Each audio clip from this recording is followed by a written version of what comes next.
Good morning, class. Today we're going to learn a new concept. By the end of this class, the goal is for you all to be able to name the lines and spaces of the treble clef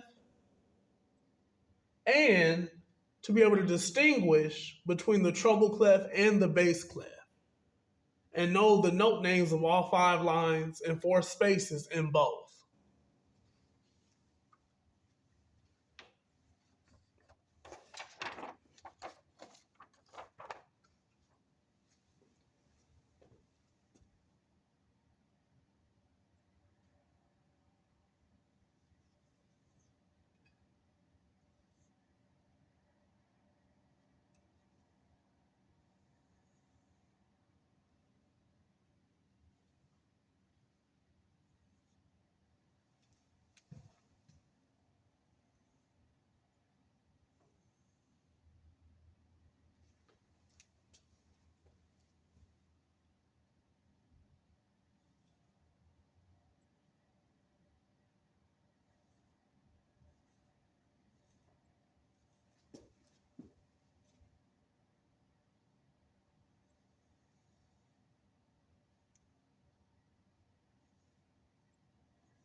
Now, we're going to talk about music and we're going to start learning the language of how to read music.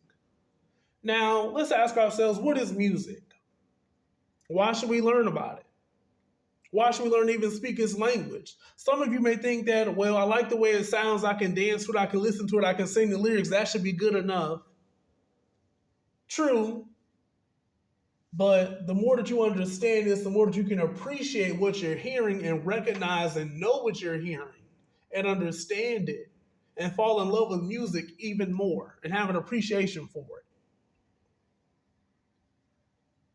There are different definitions for what music is.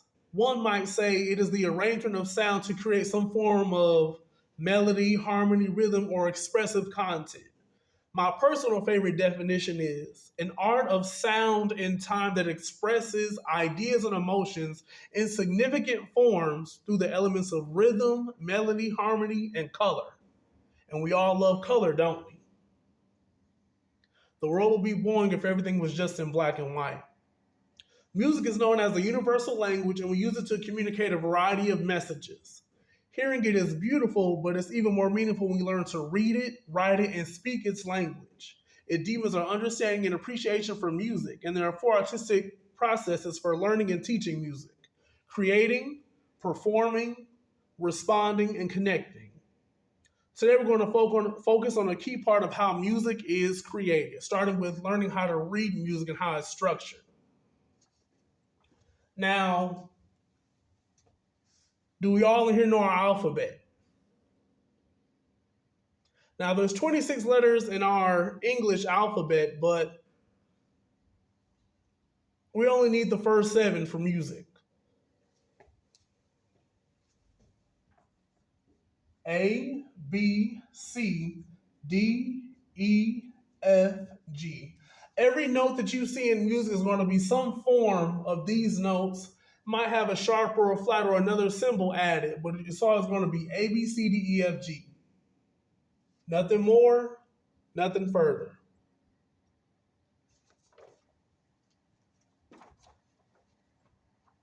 Now, in order to remember the note names of the lines and spaces in music, we have this thing called mnemonic devices, which are basically just patterns of ideas and letters and associations to try to help us remember things.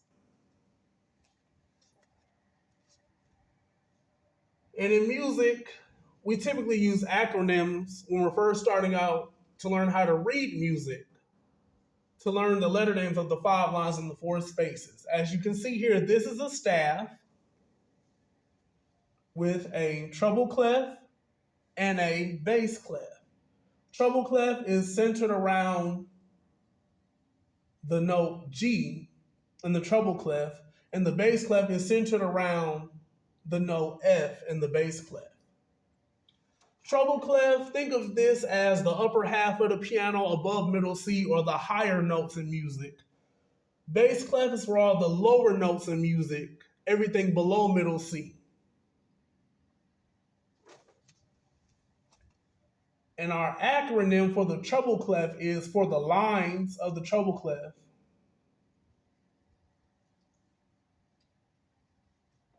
Every good boy does fine.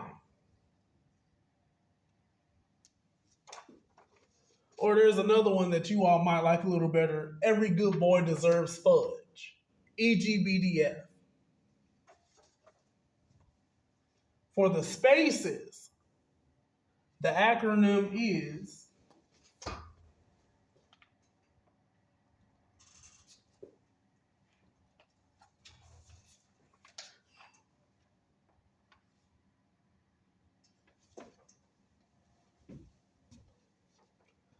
face in the space. Face in the space. FACE.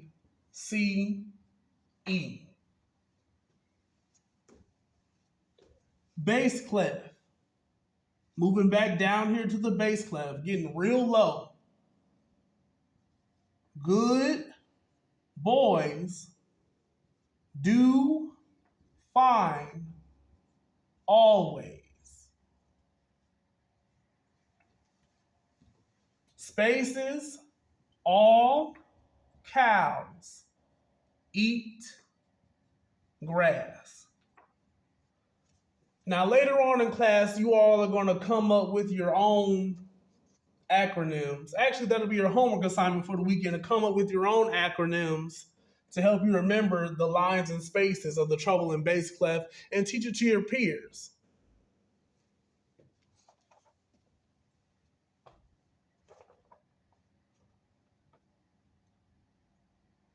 Music is composed of different sounds. Those sounds are referred to as pitches, and those pitches are called notes. And every pitch has a unique letter name and frequency. Every note in music has a name.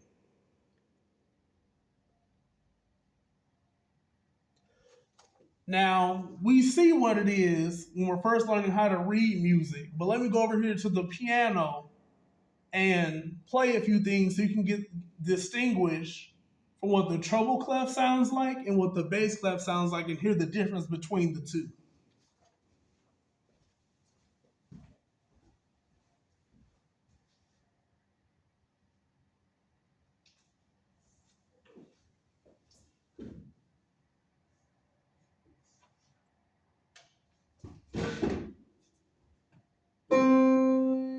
Here is middle C.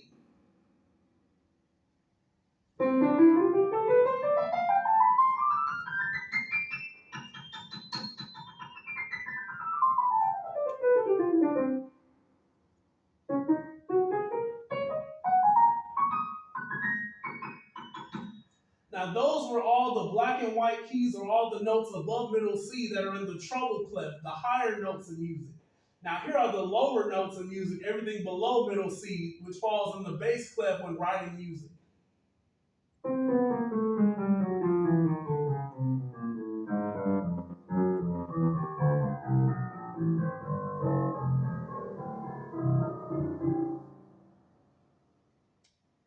To hear the difference, I'm going to give you a familiar song that you possibly might know.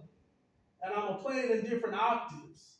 I'm going to play it in the bass clef first, and I'm going to play it in the treble clef and let you hear the difference.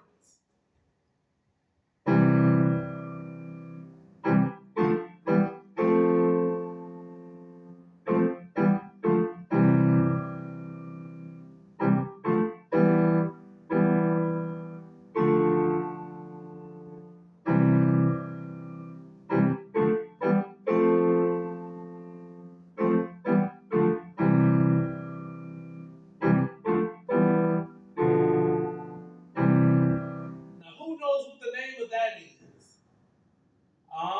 Lean on Me by Bill Withers. Not Club Nouveau. They did a remake. of that song, but Bill Withers is the original artist. That was the bass clef. Hear how the notes were lower.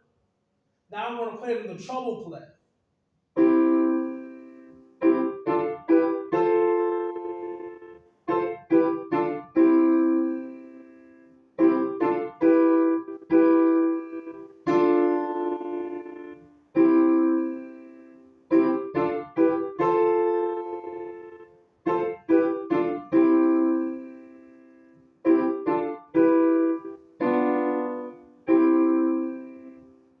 Now I'm going to play it in the bass clef and the treble clef, but I'm going to sing it in one clef in the bass clef for you. I'll sing it lower. The second time I'll sing it higher.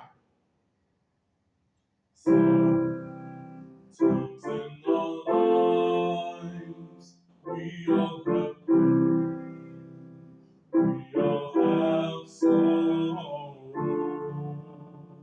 but we are wise. We know that there's always tomorrow.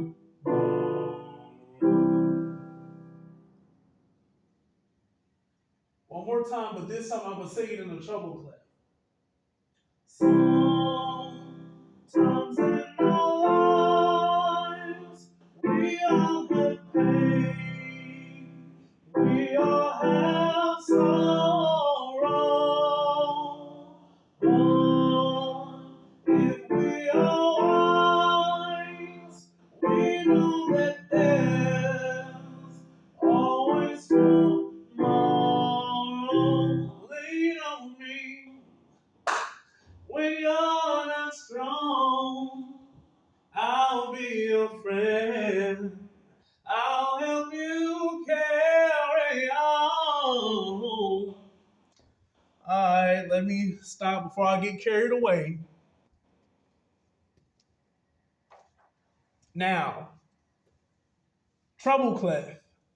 Every good boy does find on the line. That's how you remember the lines in the treble clef. E, G, B, D, F. Spaces, face in the space. F-A-C-E. Bass clef. Similar to the treble clef, but switch it around a little bit. Good boys do find always. G-B-D-F-A. Spaces, A-C-E-G. All cows eat grass. Now, I'm going to erase the acronyms and the note names. You all are going to take turns coming up to the board to see what you all remember.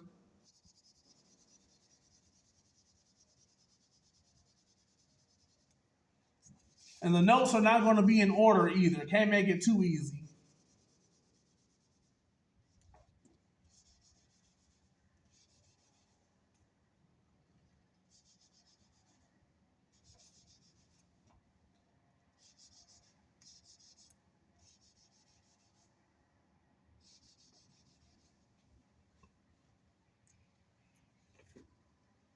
Another part of your homework assignment after you come up with your own acronyms is to bring in a song.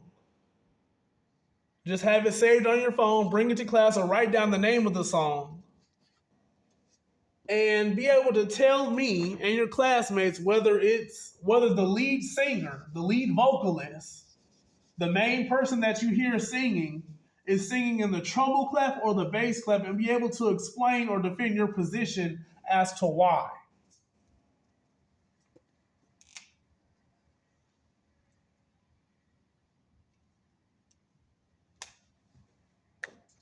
Now, do we all have a slightly better understanding of music, of the music that we hear and listen to every day?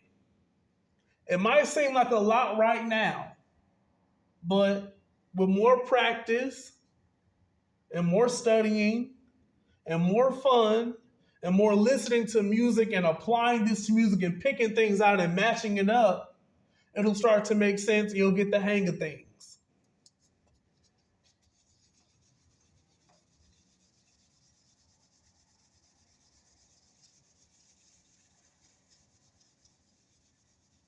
Looking forward to hearing those acronyms on Monday.